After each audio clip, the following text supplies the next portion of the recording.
आज के समय में लोग जो हैं वो ये क्या कि जानवरों को पालते हैं और आगे चल के उन्हें बेचते हैं। अभी हाल ही में कुछ ये भी हुआ था कि यूएस में कोई बहुत बड़ा कैटल का कुछ फार्म था जिसमें आग लग गई थी। बहुत बड़ी संख्या में जो जानवर पाल रहे थे उनमें सब में उजल गए थे।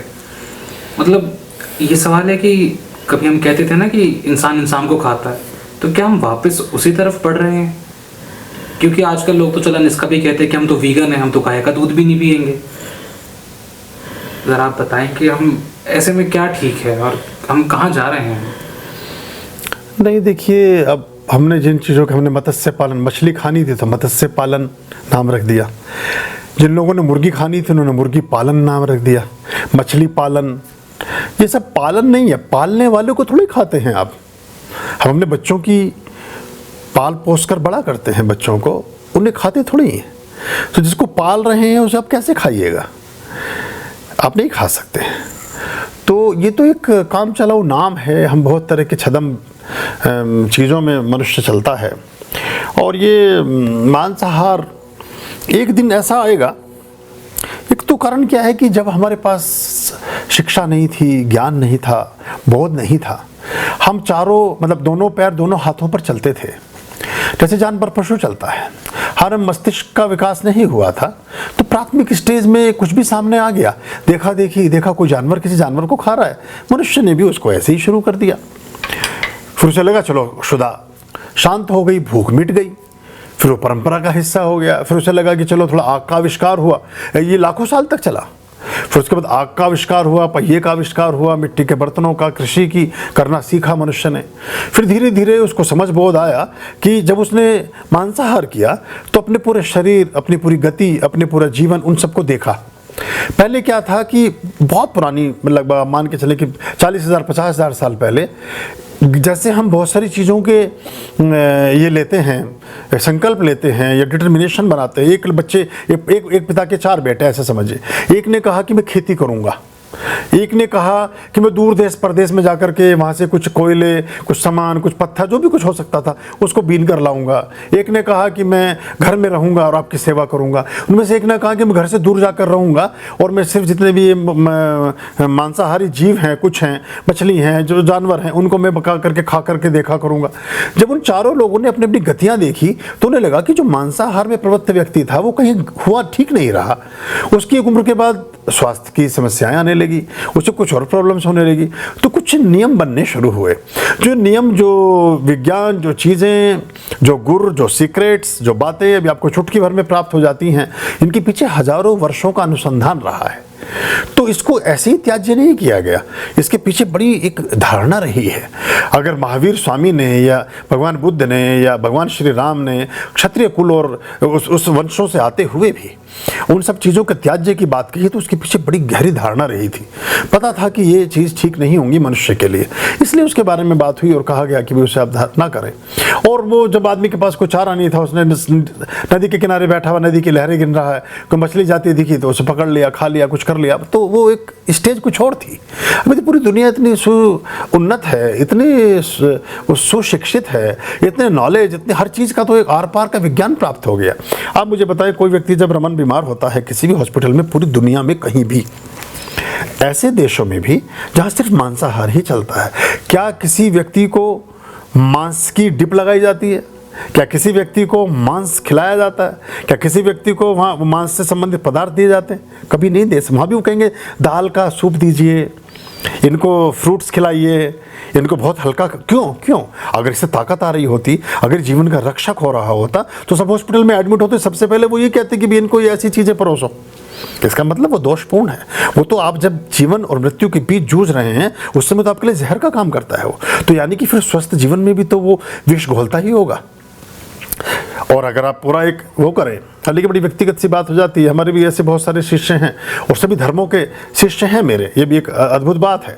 मेरे पास क्रिश्चियन भी हैं, मेरे पास बुद्धिस्ट भी हैं, मेरे पास जैनी भी हैं, मेरे पास आर्य समाजी भी हैं, सनातनी भी हैं, वैदिक भी हैं, इस मुस्लिम भी हैं, सरदार सिख भी हैं, सभी पंथों के लोग हैं, जरथुस्ती भी हैं, यहूदी भी हैं। तो मुझे बड़ा ध्यान से बात को कहनी पड़ती है, लेकिन इसका सार सूत्र यही है कि ये जैसे आपने कहा कि हम किस तरफ जा रहे हैं, तो ये कोई ठीक चीज़ नहीं होगी और इसमें इसके परिणाम कभी अच्छे भी नहीं होंगे। और मैं जैसे एक लेख अभी मैं लिख रहा था, पहले भी मैंने उस पर काफ़ी बोला है, तो जो कैनाबलिज्म में जो 1924 से 1932 के बीच एक सीरियल किलर था अमेरिका का, न्यूयॉर्क का, 10 बच्चे खाए थे उसने। वो ग्रीक उसका था, ग्रीक वासी था, वो ग्रीक नागरिक था। तो अब ये चाइल्ड कैनाबलिज्म जो है ये बड़ा एक वो रहा है। और 16वीं सेंचुरी में आपको जान के आश्चर्य होगा, 16वीं शताब्दी में जो ईस्ट अफ्रीका है वहाँ पर मनुष्यों की चमड़ी बेची जाती थी। और मनुष्यों की चमड़ी, जैसे आप ऐसा समझे कि जो लोग ये रुमाली रोटी या इस तरह की चीज़ें प्रयोग करते हैं, उस तरह से वो व्यंजनों को मनुष्य की चमड़ी में भर करके, मतलब बड़ा सुन के भी आपको बड़ा एकदम घबराहट हो जाए, इस तरह की चीज़ें रही हैं।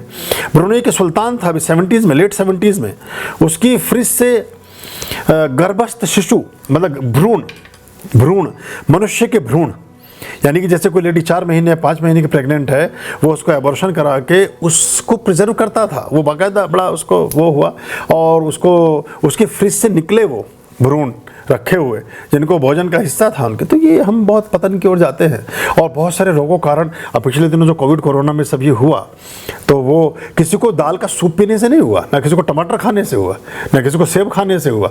सेब खाने से, आम खाने से, पपीता खाने से अगर ज़रा मरा ख़राब भी खा लिया, पेट और साफ़ हो जाएगा आपका, ऑटोमेटिक सिस्टम है। आपको लूज मोशन करके ये करके क्लीनिंग हो गई आपकी, ख़त्म हो गए आप। लेकिन वो तो इंसेक्ट जो है, और फिर जो अगर आप देखेंगे मॉनिस्टर इनसाइड, अगर आप देखेंगे बॉडी में जो हमारे जीवाश्म पैदा होते हैं वो सर्वाधिक मांसाहारी लोगों के जीवाश्म पैदा होते हैं।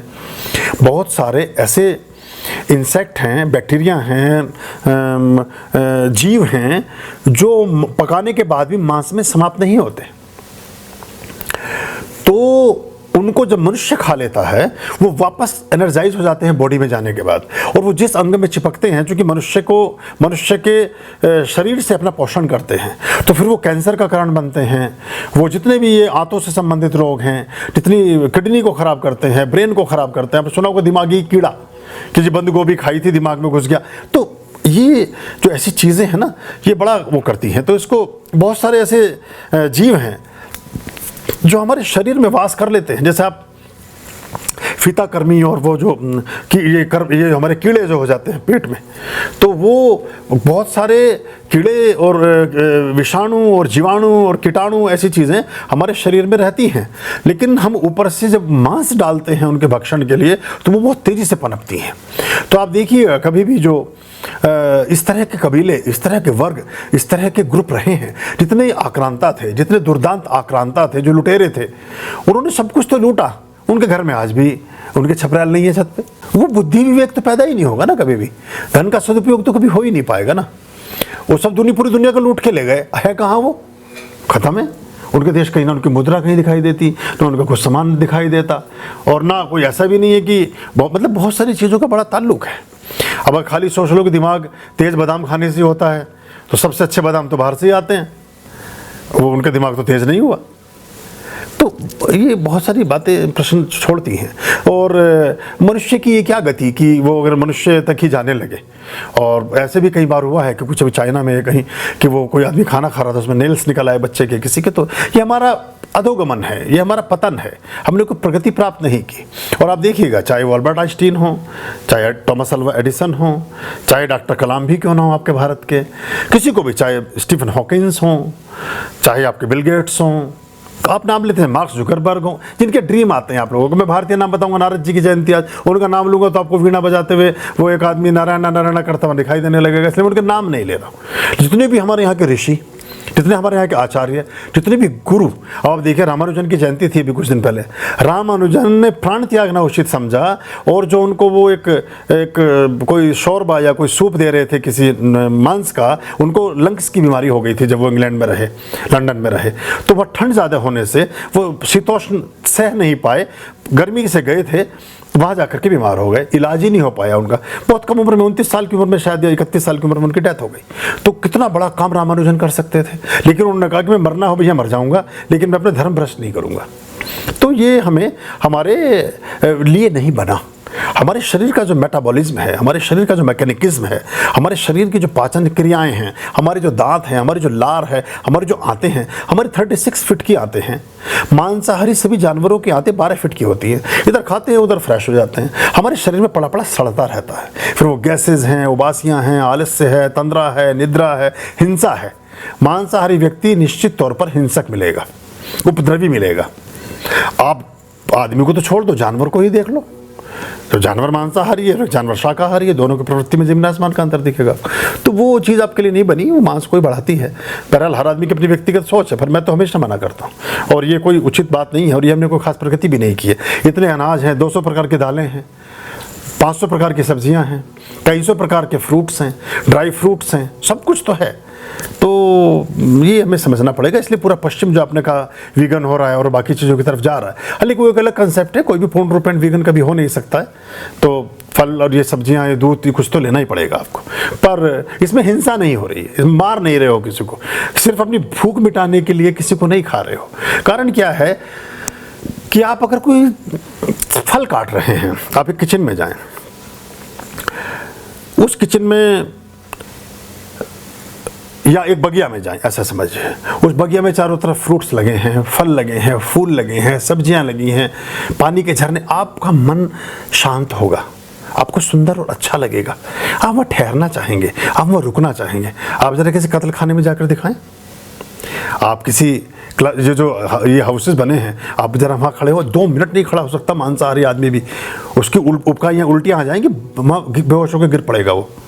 तो जहाँ का वो एनवायरनमेंट ही इतना विभत्स, डराने वाला और इतना दूषित और ख़राब हो, वो शरीर में जाकर के क्या करता होगा? फलों के पास खड़े हो तो आपको अच्छा लगेगा, आपका मन फूलों की क्यारी में जाने के बाद बहुत सुंदर लगेगा, सब्जियों के साथ बैठ करके आपको फोटो खिंचाने का मन करेगा। लेकिन वहाँ आप उसे भी ढक कर रखते तो वो बड़ी मुश्किल चीज़ है। मैं तो कहता हूँ कि आपके अपने जी का अख्तियार है, आप अपने मन पर नियंत्रण रखें। इन चीज़ों में कुछ नहीं, आपके रोगों का नियंत्रण है और आपके उस जीव को और उसको वो करता है, बाकी चीज़ में कुछ है नहीं।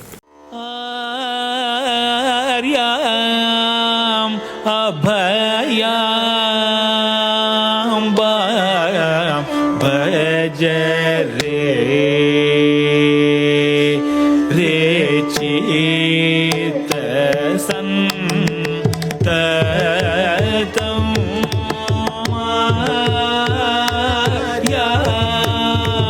अभयाम भज रे